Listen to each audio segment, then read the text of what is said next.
Welcome to the video today. Today I'm going to be packing for my first ever Alaska cruise.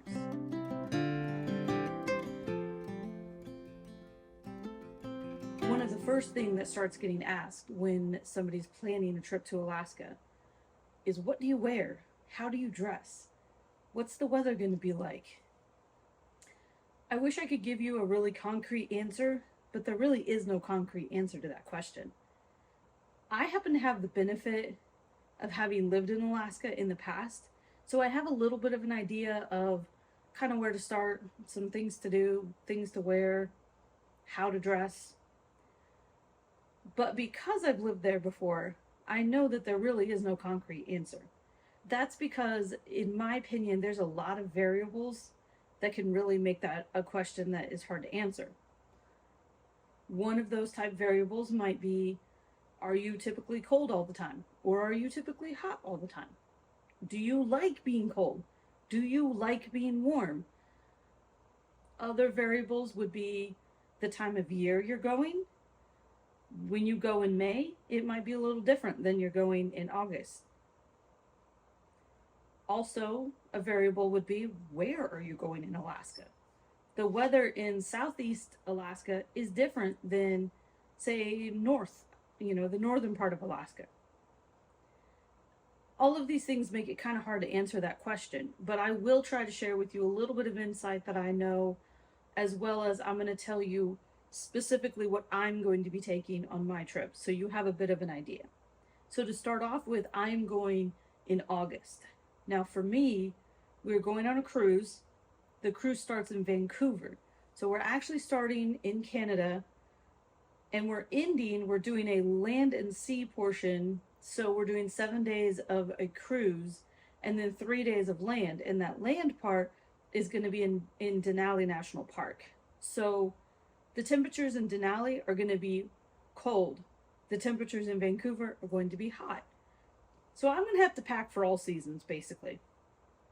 One thing I do know about Alaska, one thing I do know that I can tell you is layers. That's the important thing. That's really going to help you a lot. The nice thing about layers is it helps you to easily control if you're starting to get warm, if you're starting to get cold. You put layers on, warms you up, you start feeling hot, you can take layers off.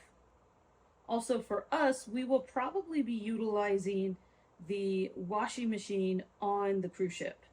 I don't normally have to do this. I've been on a couple of other cruises. They've been short enough that it's not that big of a deal.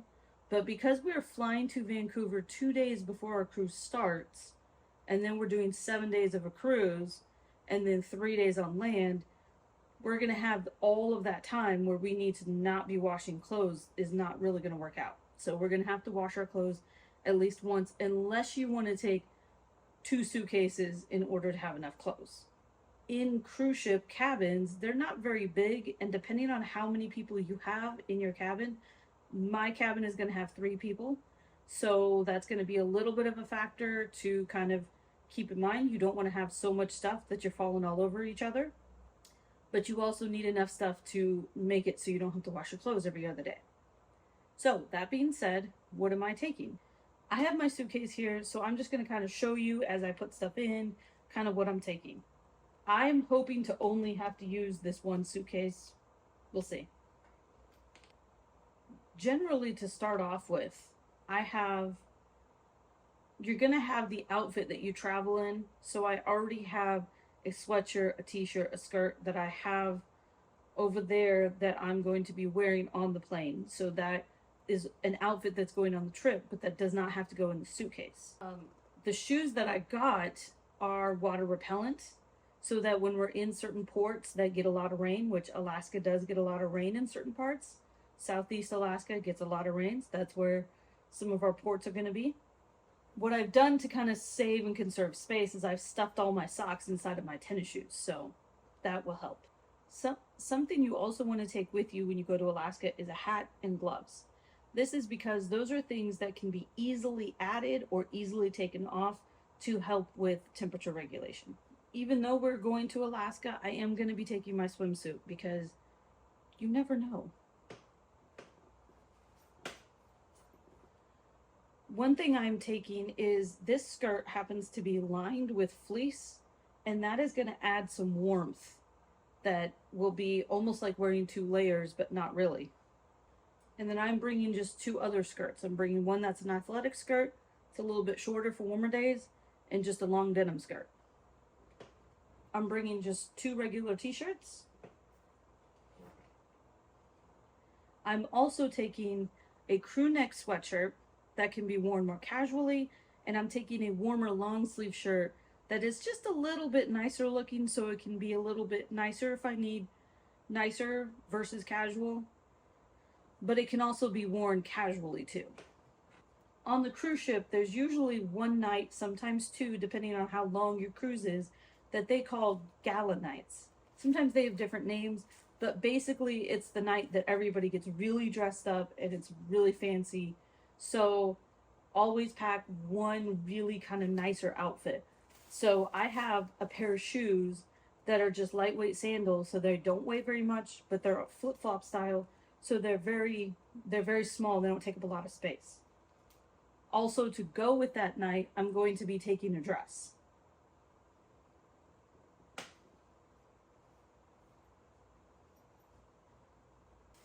Another thing that you're going to need, especially if you go up to Denali, you might need a winter coat. I'm taking this style of winter coat. It's a down coat because it's kind of puffy. It will keep me warm. It's kind of like a 30 degrees, 40 degrees type warmth. I've worn it in 30, 40 degrees and felt comfortable in a t-shirt under, so I know it will work for this. But also, it fits pretty small. It can kind of shrink down more than most of my other winter coats. Again, this is something that would be a factor if you're going like we are to Denali. If you're not going to Denali, you might not need to bring a winter coat with you.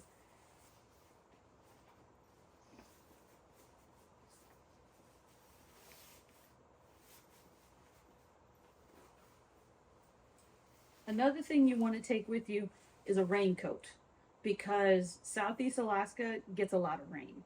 That's three of our ports are in Southeast Alaska. We're going to Skagway, Juneau, and Ketchikan. So some of those days, some of those places, it rains more there than it does in Seattle.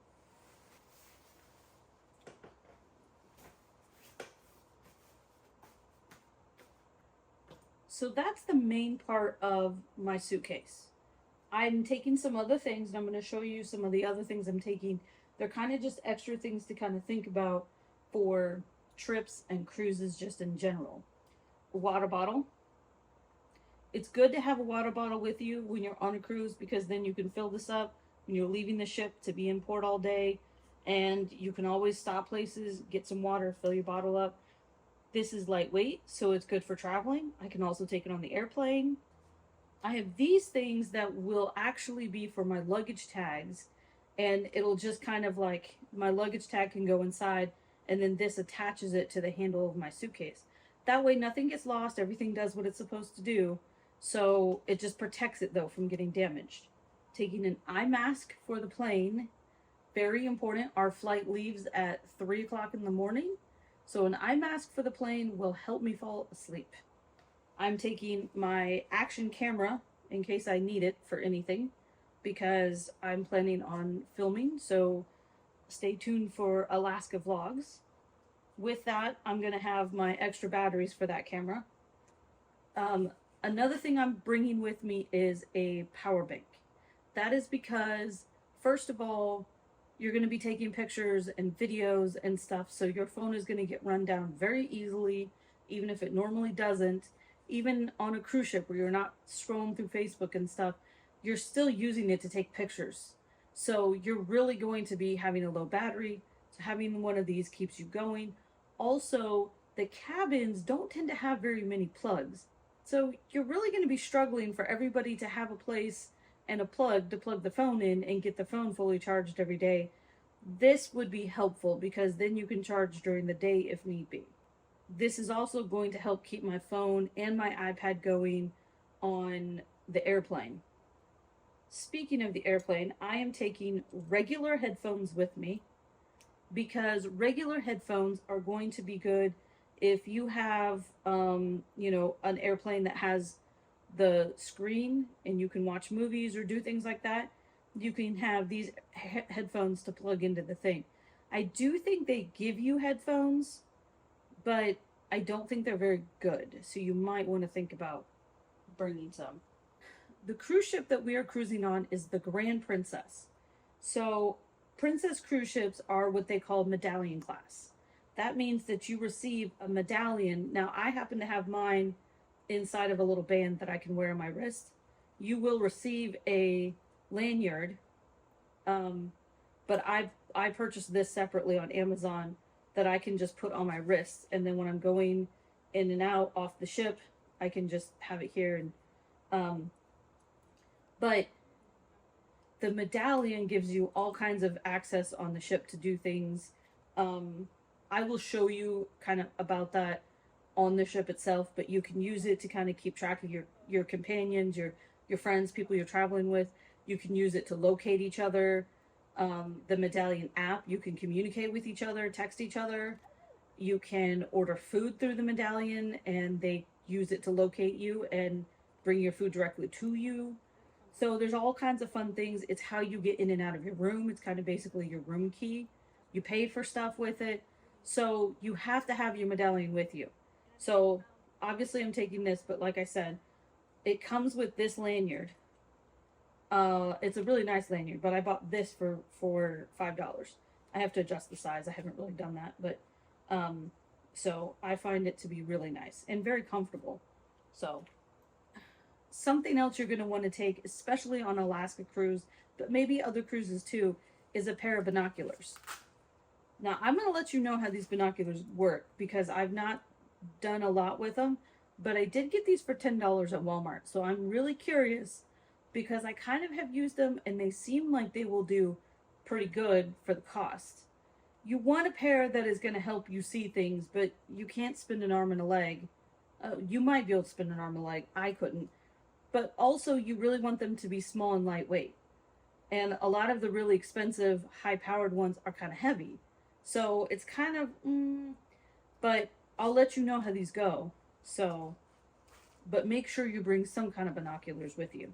Because whale watching, stuff like that. Of course, you're going to need your passport. I'm bringing some cash with me. You need all of your plugs, your cords for any devices. This is something I bought for this cruise that I have not bought for other cruises. But it's basically a string that goes around and it attaches to any hat that you're wearing. And it has clips. So it clips on, but then it has a string that comes down that you can adjust. So it basically makes it into a chin strap. So you don't lose your hat.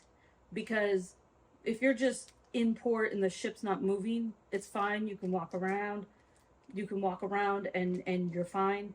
But if the ship is moving, that wind will start to take your hat off. And even I put my ponytail through the back of the hat, I still feel a little bit unsure that my hat's not going to fly off. And as an albino, I really need to keep my hat. Speaking of that, another thing, again, kind of like I've mentioned before, it's a good idea to bring an extra pair of sunglasses because we're kind of picky about our sunglasses. And if something happens to our sunglasses, you can't just go and find just a random pair of sunglasses. So to recap, I am taking with me 4 skirts, 3 t-shirts, 1 crew neck sweatshirt, 1 hooded sweatshirt, and 1 long sleeve.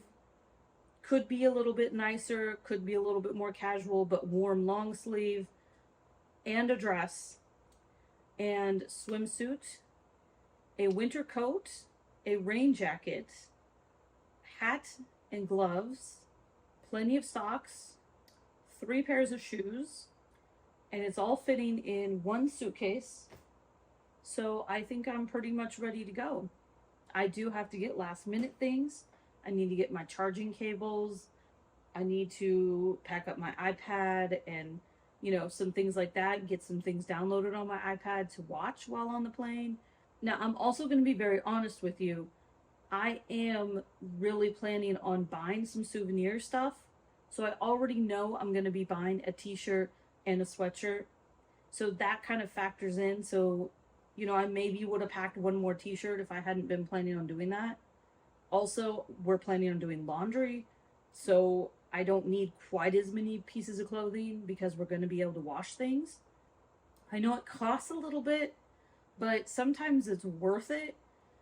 When you're doing trips like this, it's also always a good idea to make sure you have room for souvenirs, you have some empty space.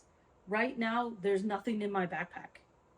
I have a decent sized backpack, so I will be able to fit a t-shirt, a sweatshirt, maybe, you know, some more things in there.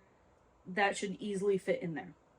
If you have any questions about other things or ideas for things to pack, whether it's on a cruise ship, whether it's in Alaska, you can leave them down in the comments. I am going to be posting more cruise videos.